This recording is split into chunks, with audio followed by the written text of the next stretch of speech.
14-10. Touchdown, Chargers!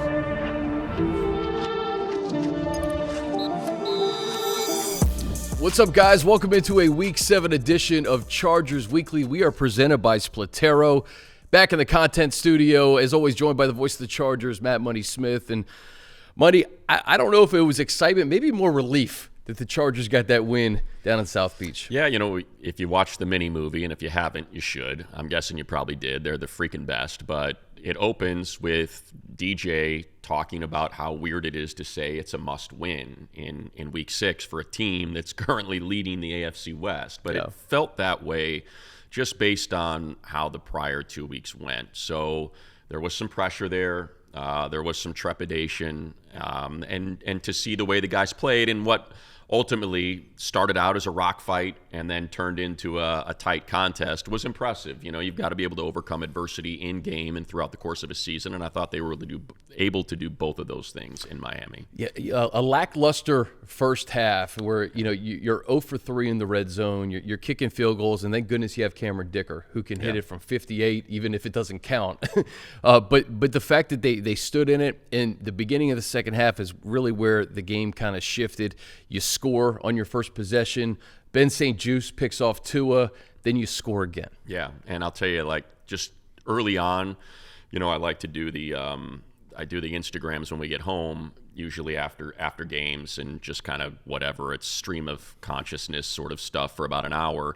And I noticed a lot of people in there in the comments were bemoaning the fact that, you know, that Jim Harbaugh doesn't go for it on fourth down ever. That, you know, they went for it once in that game, but and that was the weird thing, and it's something that certainly Greg Roman and the offense has to attack and figure out, because, you know, their third down conversions in the first half were not good, and they weren't self-inflicted. These weren't 3rd and 15s and 3rd and 10s. These were 3rd and 1s and 3rd and 2s. Yeah. And so when you're not getting those, now you've got 4th and 1s and 4th and 2s, and they're kicking field goals. And sort of my pushback on that was, look, I think it's not just across the board, hey, Dan Campbell goes for every fourth down no matter where, that's his identity. No, I think you have to recognize what is the nature of this game, what is the personality of this game. And that, to me, I think is just the best way to describe it, is it was a rock fight. And it's like, get your points. Just get your points, because your defense is probably, you know, going to play okay, and you're not really sure about how your offense is moving with these tackles and what you have to build out there. So If you have an opportunity to get 3, go get 3. So I had no problem with the field goals. And I don't want to say I had a problem with, but I think something they need to figure out is what's going on in the red zone and what's going on these 3rd and shorts, and why are we coming up on the wrong side of it repeatedly. Just like, real quick, Chris, right now, Chargers 35% in the red zone. Like, it's not going to get it done. It's crazy. Yeah. Like, it's crazy. When you think back to last year and how we were talking about, man, if you could just get some more weapons for Herbert and this offense to complement this dominant defense, what this could look like. They were at 55% last year in the red zone. And yet you've got Trey Harris and Keandre Lambert-Smith and Aronde Gadsden and Amarian Hampton and Najee Harris for a minute. Like, you've got all of these weapons you added, and it's down to the last 2 weeks, the last 3 weeks, it's been at 30%. And just to put that in perspective real quick, as I'm rambling here, the Eagles are number 1 at 88%. Yeah. The Bengals are 77%. Miami is 75%. You are down at 35%. Like, those are the things that I think they need to sort out. And I think that's probably why they took the field goals, because it has been an issue down there. When you have the best kicker in football, it's easy to just take the automatic points. Yeah. And I also think it's a case of just kind of knowing your personnel. I mean, I don't think we can belabor the point. They were down so many dudes, right? When you're down, you're already down Joe Alt and Rashawn Slater, right? You're down Trey Pipkins and Jamari Sawyer. Yeah. You're down your top 2 running backs. You're down arguably your wide receiver 1 in Quentin Johnston. There's no Khalil Mack. Surprisingly, no Denzel Perryman in this game. So you're finding ways to just survive and advance. And that's kind of how I felt like the game was going. It's just like, let's get the points. Let's just get out of Florida with a win by any means necessary. You saw the offense, and it was encouraging to see them come together, especially in that second half. But like you said, it was back and forth that fourth quarter, man. The defense kind of lets them back in it. And timeout with 46 seconds. It was crushing to see Darren Waller catch that touchdown. But when you see that play unfolded, the way that unfolded, that's got to be cleaned up. But 46 seconds left. and a timeout with the best kicker in football, you knew they had a chance, and it was a collective team effort to win it. Yeah, I mean, collective's the key there, right? Yeah. When you think about Naheem Miller-Hines, someone we talked about when they were making the 53 and just what he can do on kickoffs, a guy that in his career has got 2 returned for a touchdown, has a career long of 102, and has always proved to be not just adept, but excels in that phase of the game.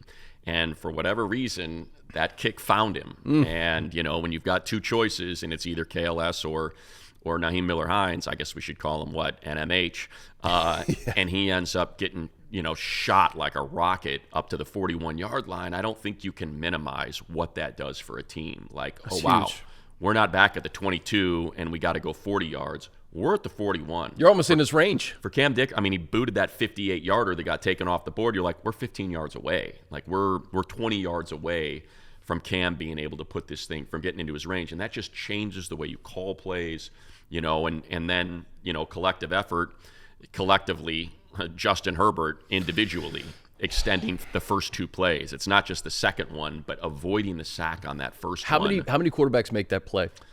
Josh Allen? Yeah, I think you're talking about the horses, right? Yeah. You're talking about the guys that are built, Drake May, Josh Allen, Justin Herbert. It's those quarterbacks. And I think that's where, not to get into a philosophical team building conversation, but I think that's where sort of front offices can get it wrong when they're like, he's got the build and he's got the big arm, but that's not what we look for. It's like, no, that's important. Like being a titan amongst other quarterbacks and being 6'6" and 245 pounds is where that comes in handy. And, talking to Lorenzo Neal earlier this week, he's like, and it speaks to his era of football. He's like, man, I'm watching. I'm just like, that's Big Ben. He's like, I'm watching Big Ben out there right now, and that's exactly what it reminded us of. Yeah, to switch his hand, to put it back in his throwing hand, get it to Ladd.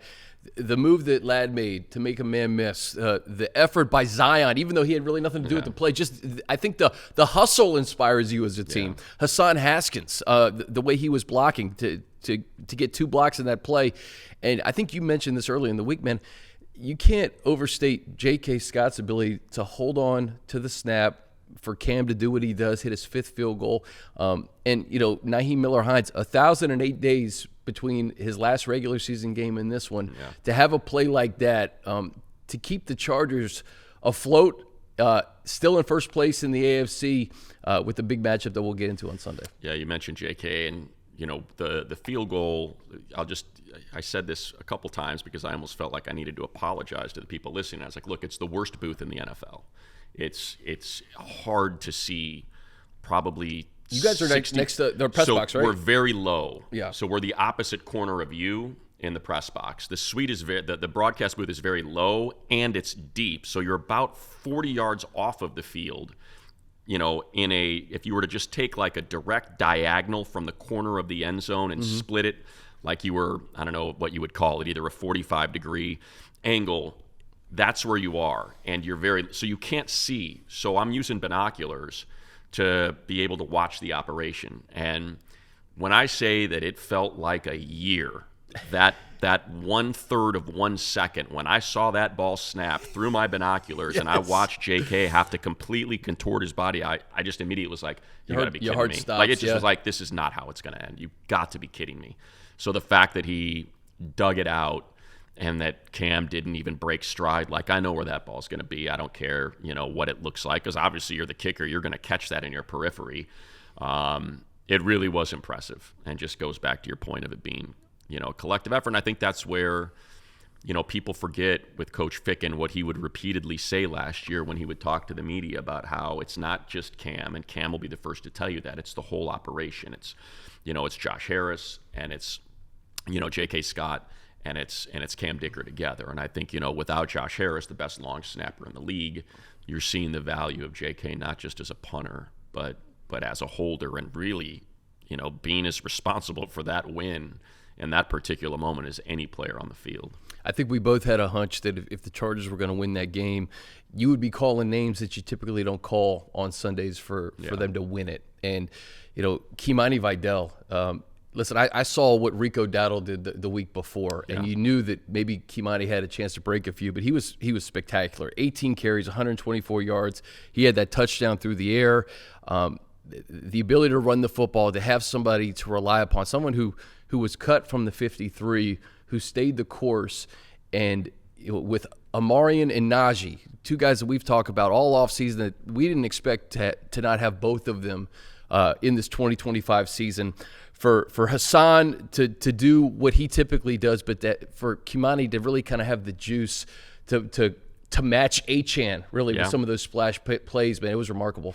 Yeah, and I think for people, and look, Baldy, we love Brian Baldinger. He does a great job with his Baldy breakdowns, and when he did his Kimani Vidal Baldy breakdown, he was pointing out to the fact that Miami couldn't set an edge to save their lives, and that's great, and he's absolutely right. They couldn't, and that's why all the action was on the edges. There was almost nothing between the tackles. Everything, especially even when it was schemed up to go between the tackles, you saw the one where Kimani bounced it on that right side when Trey was the puller, almost like a move tight end. He's pulling, and he tries to help open that hole, and it's just not there. No one's setting the edge, so he bounces it, and it goes for like 28 yards. But my point on that is I feel like this year compared to last year, I felt like this team took advantage of every other team's weaknesses, and that's how they got those wins. And it was the wins over team. It was the game, like they didn't lose any games they should have won. You know, that was one of the things that led to 11 wins last year. Was you're playing a backup quarterback, all right, win the game. You're playing the worst run defense in the NFL, all right, let's get a run game going, win the game. And they were able to do that. And this year, I felt like kind of got away from, especially in Washington. Washington came in with one of the worst rush defenses in the NFL, and they couldn't get it going. And so to me, it's not just, oh yeah, well, they should gash this Dolphins team that's been abysmal against the run. They've been 31st in the league. They're allowing 150 per. Well, yeah, then do it. Make sure that even though you don't have Amarian Hampton and you don't have Najee Harris and you don't have your tackles, and one of your guards is maybe playing, with an issue, and Mekhi Becton that went out there and gutted it out, just do it. And they were able to. And a big part of that, like you said, was Kimani himself recognizing, all right, I'm going to bounce these. That they're getting after our interior a little bit, so I'm just going to bounce and run these things on the edges, and it led to some real big gainers. Let's shout out an unsung hero too, who he only had 4 catches for 27 yards, but he got a game ball in Trey Harris, man. And just his ability to block with Quentin down, you knew he was going to get more reps. And Justin even said it in his presser, like Trey just wants to be out there. It doesn't matter if he's blocking, catching balls, scoring touchdowns. He wants to find a way to be out there, and he certainly helped the team. Yeah, it's interesting, if Q comes back this week, if we'll see him get more snaps doing what Keenan, in the prime of his career was so good at doing. Keenan, one of the best blocking receivers out there. Yeah. And I think just at where he is currently in his career, it's a little bit tougher for him to take. I mean, he's pulling, like I said, they're using him as a fullback, as a move tight end at times, and he's sealing Bradley Chubb, and I just don't know if that's real. I know Keenan he's all for it. He'll put his face in there. Sure. But I don't know if that's what you really want him to do. So I'm anxious to see if Trey has now ascended to that point where he's getting more of those 11 personnel snaps with Q and Ladd because of how good he's been on the run. And look, I think because of those, I think it was 9 total if I remember watching the play count, 9 of those run snaps that he was involved in. But I don't think you minimize the 4 catches for 27 either. Not a couple at all. of those were Not fantastic and just showed that wiggle and some of that explosiveness and the yak, because it was all yak. It was all yards after catch on Sunday, and because of those tackles and the help they had a lot. There was a lot of 12 and a lot of 22 out there, and even some 13 personnel because of your, like you said, your 5th and 6th string tackles, and just giving them the help they might need. And so there was just a lot of quick hitters and a lot of yak, and I thought Trey did a great job. Those 4 catches might have been, 8 air yards, and you're probably talking about 19 yak yards on those 4 catches, and I thought he was sensational. Yeah, Keenan had the same exact stat line, 4 for 27, and a couple of those were on 3rd down, automatic 3rd and Keenan. Yeah. But I really think the lead in the wide receivers room was just, I think Ladd woke up.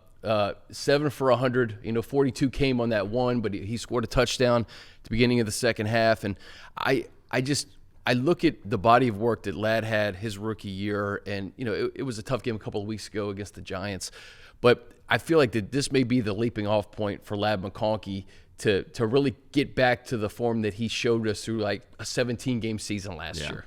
Well, it's a perfect opportunity for us to flip this forward as well for the Colts. They've had issues in their secondary. Yeah. Their front is good. But look, the Miami front is good. We saw that with Bradley Chubb and Jalen Phillips. Oh, and look at that waffle knit sweatshirt. Just got some coffee. Did you see That's that? a damn shame. You guys see that? That's a damn shame, Chris. I was feeling good about this sweatshirt, You know too. what? I think. And I you know have what, guys? We're taping this in the morning, so this is going to be with me all day. No, feeling good about Check it. this out. Listen. You have one of those shout wipes or something when for you me? travel as much as we do, Chris, you got to always make sure that you're prepared. And so here we go. Let's see if, in fact, I can come to your rescue. Little adversity in week 7 here. Oh, and Little adversity. And I thought I was going to be able to, but alas, Don't worry. I can't. think I got something in my book bag. Alas, I'll I can't. Let's see if you're more prepared than I am. I thought I had it, but I must have taken it out. I think I got something. After the podcast, I'll address the. It's just too the pretty of a waffle hoodie. sweatshirt. I know. It's way I too. know. It looks like you. You guys don't need to see it though. I got the laptop in front of me. There you go. Where were we? Oh, lad, flipping it forward. Yes, the front in Miami, great. The secondary has had some issues, and I think that's what you saw in that game as well. Like we said, it was a lot of just quick passes and yak yards, and so I think it'll be very similar this week in what you're seeing with what the Colts present, specifically on the interior with DeForest Buckner and just sort of those quick pressures that I think this team has unfortunately had to deal with week in and week out. And we've talked about it. You can redirect on the edges. You can provide help to the edges. I thought even Arondé Gadsden had a great game blocking. He did, and he bounced back after the fumble. I think that's the mark of a player. You fumble in the first half. You're a rookie. You're back in Miami where your dad played, where you grew up. For him to kind of shake that off, I talked to him in the locker room after the game to just kind of shake it off. It was early enough in the game to have 7 for 68 along a 21.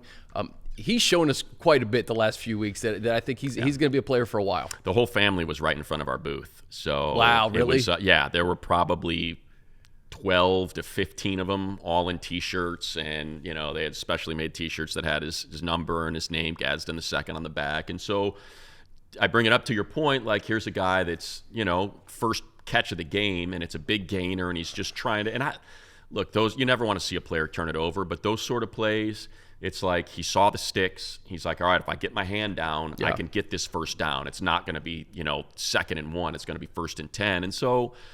It was just a perfect hit by the defender, as he's trying to extend for that extra yard to pick up the first down. You lose the ball. But like you said, and I think you're going to see it in the snap counts, how the team feels about him, how Justin Herbert feels about him. And for him to go back to him 7 more times for 6 more catches. He was targeted 9 times. Yeah, so you're talking about whatever, all good. And I think that's part of it too. It's like, no, that's not a careless. You're next to the sideline. Why is the ball in your left hand, or your right hand, depending on what sideline you're on? Like, it's not one of those fumbles. It's an effort play. It's a guy trying to help his team out. But yeah. So I think going back to your point about Ladd, when I look at the way you've got Latu, you've got Quiddy, DeForest Buckner up front. Those guys can make some noise. And so if it's going to look like it did last week, let's hope it doesn't. But if it does, then I think you're going to be probably talking about something very similar, and I think there's opportunities for Ladd to do what he does, the jitterbug stuff, that can lead to some of those big gainers. Whipping out of routes, stopping on and cutting on a dime, and leaving dudes stuck in the turf. That's probably what it's going to have to look like. Cardinals had the lead in the fourth quarter on the 10, road right? against the Colts. I think they were up either 10 or 8. Maybe it was 10. I think at one point they were up 10. Maybe not in the fourth quarter. It was it was back and forth the entire second half, but to not have Kyler Murray in that game, Jacoby Brissett throws for over 300 yards.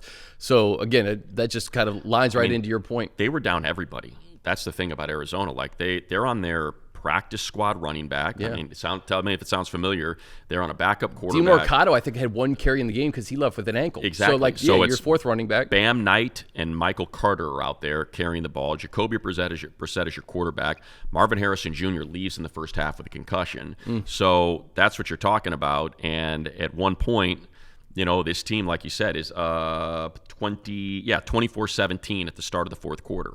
So I think that just kind of speaks to, look, the Colts offense is a juggernaut. It's as good as any offense in the NFL right now. Yeah. Because and we'll get into the challenges that they present, especially with kind of the challenges the Chargers defense has had the last 2 weeks. Yeah. I mean, so that's talking about complete game, that's kind of why I bring up the Ladd McConkey. Like, Defense, you've got to score points. We started with the red zone and the third downs, and like this is not a game that you're going to win. It's probably not a game you're going to win 24-17. It's not a game you're going to win 21-14. This is a game where you're going to have to chase 30 points. Not that I don't have faith in Jesse Minter and that crew of guys on defense, but just how good they are up front. Bordellini at center, Quentin Nelson's playing like the best guard in football. Again, Raymond's turned into a heck of a tackle. Yeah. The tight ends are an issue, man. They're a big, big issue. Tyler Warren, man. And, and the funny thing is now that it's not funny. It's not funny at all. It's a nightmare. He's getting so much attention now. Mo Alley Cox, when they're running 2 tight end sets, is wide open. Like, he is just wide open on so many of these dropbacks for these big gainers in the seam. Josh Downs, I know, didn't practice. We're doing this Thursday morning. Didn't practice yesterday. I think he concussed, or I don't remember what happened to him. But, man, he's so fast. And like, that's the thing. For Daniel Jones, it's the perfect place. It's a great play caller. The pocket is clean, because of that offensive line in front of him. And that's the issue with Daniel Jones, right, is if it gets ugly and he gets pressured, he makes some crazy throws and does some crazy stuff. And that just hasn't happened. He's, to borrow a term from DJ, are you a truck or are you a trailer? Justin Herbert's a truck. Yeah. Daniel Jones is a trailer. They're pulling him. But, can you drive the truck effectively enough to make sure you get your cargo where it needs to go? And he's done that exceptionally this season, and spreading the ball around and turning Tyler Warren into a player that's going to lead us to forget about Brock Bowers' season last year, because it's just so much different. It's so much more impressive, man. Taking handoffs out of the backfield, jet sweeps, blocking and like flattening a linebacker that's trying to rush on the edge, and then finding himself 10 yards downfield for a pass because the zone is vacated, and then going for 20 more. Like, it's, I love Shane Steichen. He's one of my favorite guys. So Shane's the best. I'm excited for him. But, man, is he doing some really cool stuff in Indianapolis this year. Yeah, you mentioned Jonathan Taylor, Tyler Warren. You got Michael Pittman, the Trojan, coming back home. You look at the Colts and Chargers have had 3 common opponents. Week 1, the Colts blew out the Dolphins 33-8. They destroyed the Raiders, destroyed them 40-6. They beat the Broncos in the last second in week 2 on a fluky play, on a fluky special teams play, 15-yard penalty. So you look at the offense and just what a juggernaut it is, and it kind of leads us into the defense and some of the issues the Chargers have had the last couple of weeks. Let's take a quick break. On the other side, we'll talk about the Chargers deep. Chargers Weekly is presented by Splitero, helping homeowners access their home equity with no monthly payments. Splitero offers home equity investments, a better way to access the cash you need from your home without getting to go through a bank. Get a lump sum of cash in exchange for a share of your home's future value. Pay off debt, renovate your home, and better your life. Get your free cash estimate at splitero.com/Chargers. So, Money, I go back to Washington and Bill Krosky-Merritt and just what he was able to do. You talked about just the inability to set the edge. We saw that the play after the Oronde Gadsden fumble. Achane goes 49 yards, essentially untouched for a touchdown. And then you mentioned maybe the leader in the clubhouse right now for Offensive Player of the Year, Jonathan Taylor, coming to town.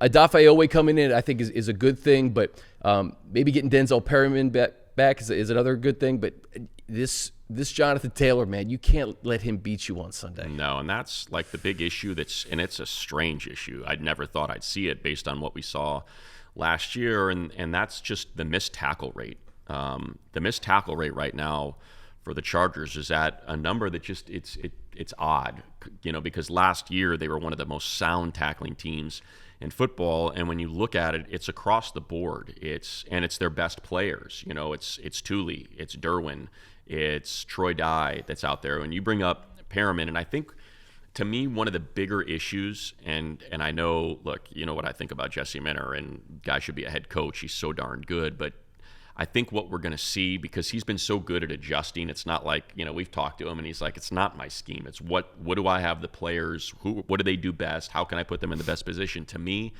this team's got to be in a heavy front. Like, it's just, I want to see the 3 tackles and I want to see the 2 edges. And with Owe now added, and with Thule there, with Bud, who's really good at setting the edge in the run game, it seems like a lot of those issues are creeping up when it's just two guys, when it's just four up front and they're playing dime, or they're playing nickel. And to me, it's a little bit more of a, let's get Naquan, Thier, Caldwell, whatever combination you want it to be. If it's a Boygby, obviously with Handout, or Tito, or what. Like, to me, the best combo is Caldwell, Naquan, and Tart. Let's get those three up front, and then figure out if you want it to be a Boygby and Thule, or if you want it to be Owe and Thule. But that, to me, solves a lot of that, because like Naquan takes on double teams. When we had him sitting here, we were talking about it. He does it better than anyone. And then that allows your run fits, your Dan Henleys and your Denzel Perrimans to start playing downhill. I feel like when I go back and watch, there's just so many times when these guards are getting up to those guys, and that's what's springing these. And they're, the missed tackles are coming in because they're armed. They're trying to get off of these blocks from these guards. And so to me, it's just resetting and getting back to that, and what we saw all last year and what we saw at the start of this season. And for whatever reason, like, what is it right now? The last three, they've allowed 154 rushing yards per game. It's JK, it's Krosky Merritt, or it's the Jackson Dart plus Scadaboo, and I think you could even go last four because of what JK did to him as well with those explosives. So I think it's cleaning that up. And you got to clean it up against the Colts, because play action. This is a big. We saw it with Herbert. Think about Herbert in play action his rookie season. It's unbelievable. And those bombs that he was setting up. The Tampa Bay game comes to mind. With just play action, bomb T. Billy, bomb Jalen Guyton, and like that's what Shane's doing with Daniel Jones. Is, Jonathan Taylor is such a problem that those play action passes are now really, really effective and freezing guys and having just a lot of green out there for him to find just wide open dudes. Jones has wheels too. We saw Jackson Darks, a lot of those design runs up in the Meadowlands, 10 for 54. Jaden didn't do as much because I think he was maybe still a little hobbled with that knee, but Mahomes in week one. You know what this kind of stretch reminds me of, Money? The defense was so rock solid last year, but do you remember that second half of the Tampa game that kind of spilled into the first half of the Broncos game, where it didn't look like Jesse Minter's defense, right, and they cleaned it up. So you hope that you could kind of maybe, and again, this is a tough opponent to do it against, Jonathan Taylor, but you kind of stop it at ahead here against Jonathan Taylor and Daniel Jones. And the thing about the Colts and the Chargers, guys, is that they're the only two undefeated teams in the AFC in terms of AFC record.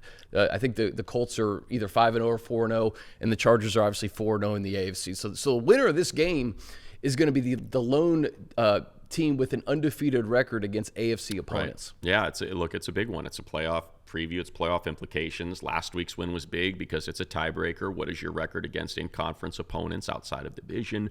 That becomes head-to-head, then division record, then conference record. So, if we think this AFC West is going to be tight with the Chiefs, Chargers, and Broncos, then, these are the games. The losing the two to the Giants and the Commanders were the two to lose, and so... Not all wins and losses are equal. No, they don't count double like the AFC West games do, but...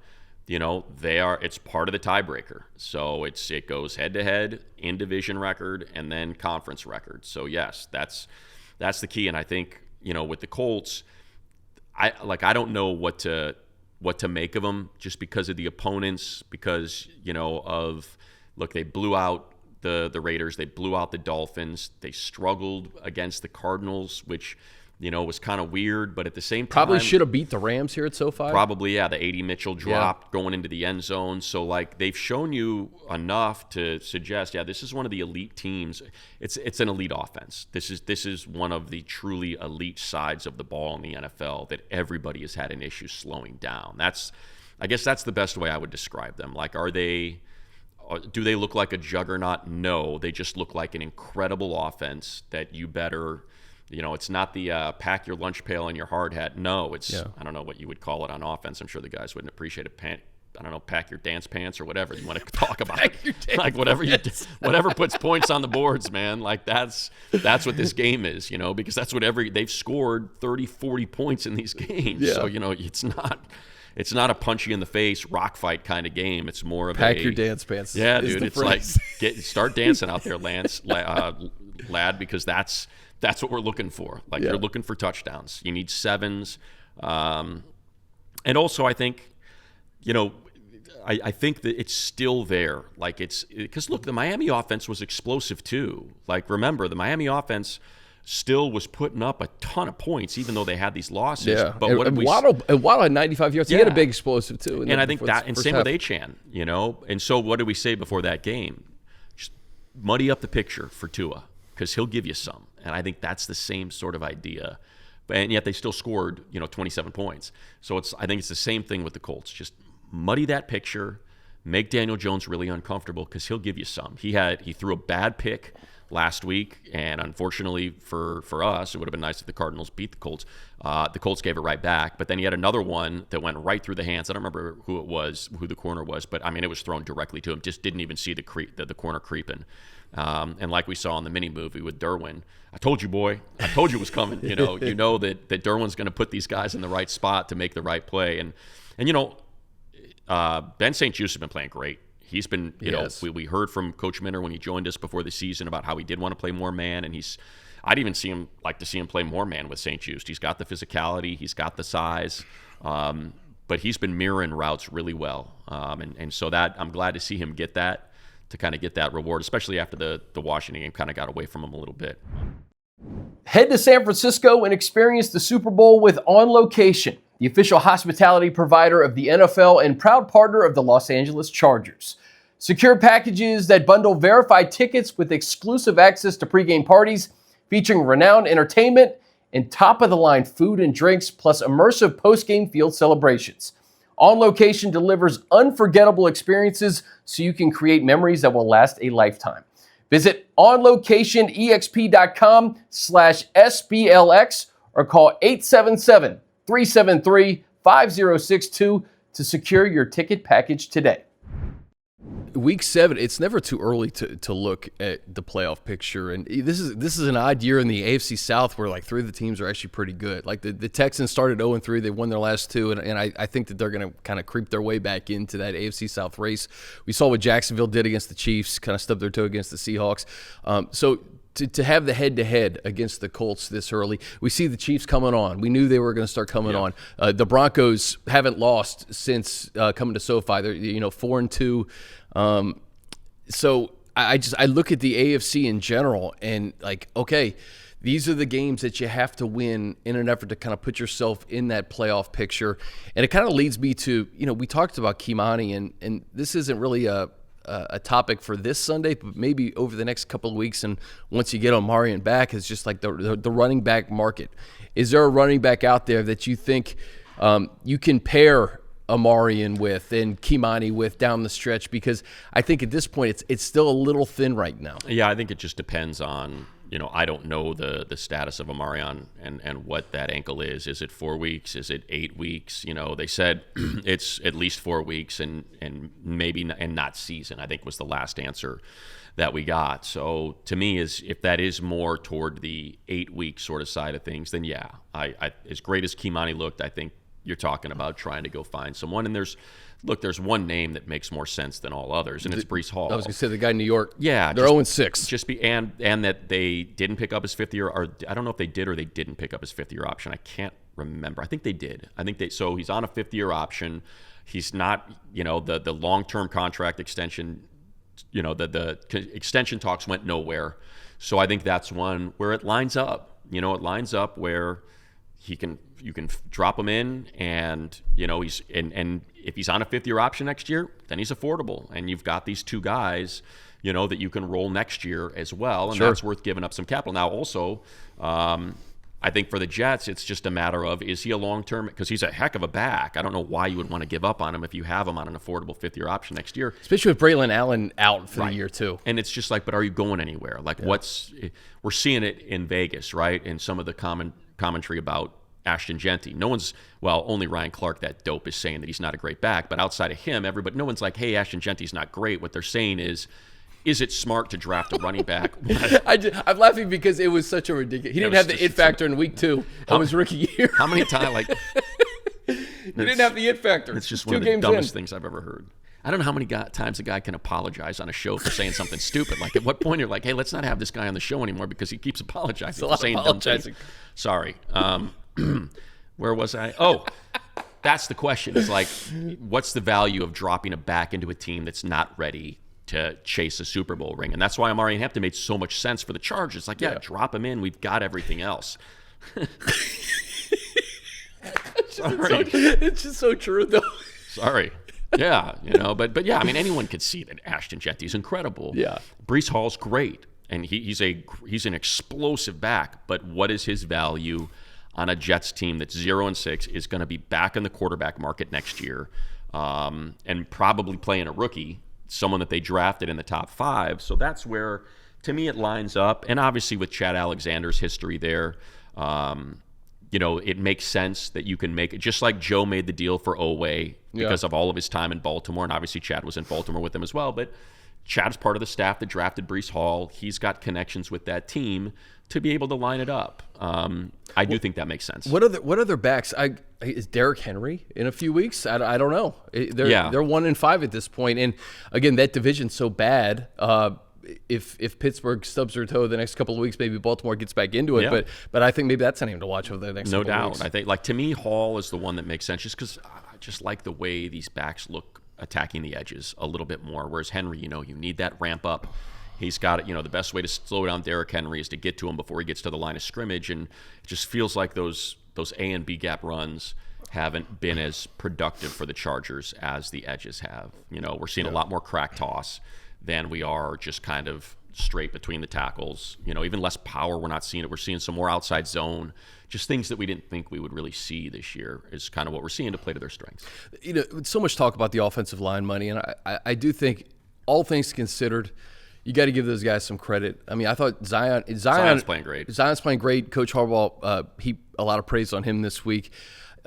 Zion talked about Bobby Hart. Just Bobby Hart was learning the playbook last week. Yeah. Like you have Deculus, you have Hart.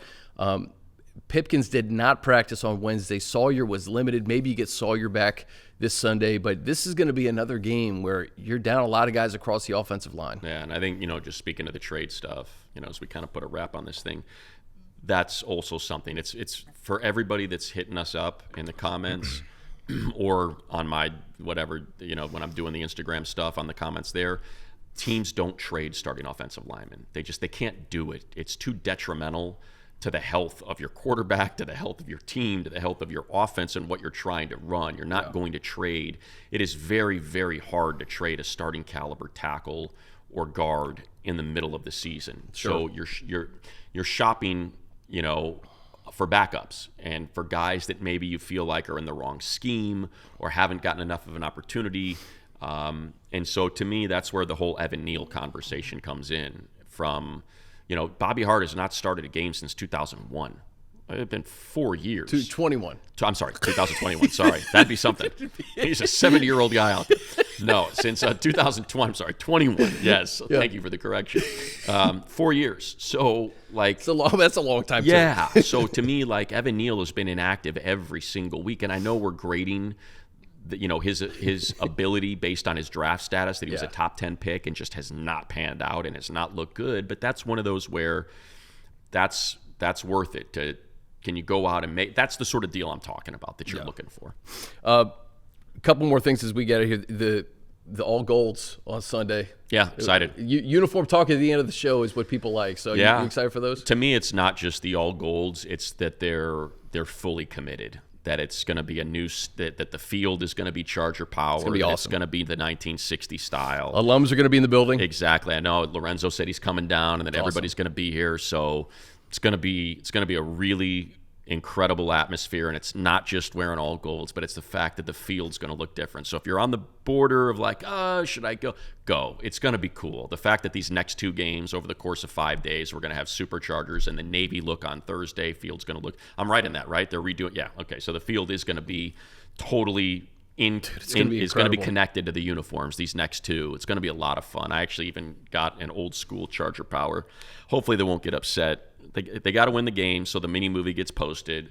But excuse my T-shirt wearing outfit, because I'm going to wear the old Charger Power T-shirt that I was gifted from somebody. On Sunday you are? Yeah, I'm gonna wear that. Why not? It's old, it's all ripped up and goofy looking. So let's go. Let's go. And just the fact that there are 2 games in 4 or 5 day span, getting guys back, right? Khalil's window's open now. I don't know if he's going to return Sunday or Thursday or the next Sunday, but just get guys back week by week by week. This is the attrition of the NFL, man. You have to just find ways to win exactly what they did against the Dolphins. Yeah, look, we've talked about it, right? It's treading water.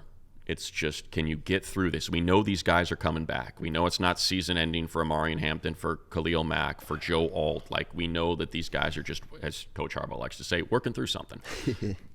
And so can you go 500? Can you go 3-1? Can we have another 3-1 month? You've got these 2 games at home. The Vikings are going to be playing the Eagles on Sunday. They're going to get the crud kicked out of them. And then have to fly across country. And then they've got to, with almost no practice, fly across country, play a Thursday game after that. Is that Carson Wentz or J.J. McCarthy, That's too? what I mean. So, they've got and their offensive line is the snot speed out of them as well. So that lines up well. Can you get this one against the Colts and post another 3-1 month and figure this thing out at 6-3 and feel pretty good? Or, sorry, 6-2. And feel pretty good about the first 2 quarters of the season. All right, you got to go to the NLCS. I do. I got to get this coffee stain out of my shirt. There you go. I thought I had you covered there. And I got to stop laughing, dude. It was hilarious. Whatever. It's still a good thing nobody likes me, so that's why I don't care. It's not Everyone loves you. I can't lose friends when I have no friends in the first. Why do you think I've done a local radio show for 20 years that's incredibly successful, yet it's never turned into anything else? Because everybody else hates me. You were the best, dude. You were the best. For Money, I'm Chris. This has been Chargers Weekly.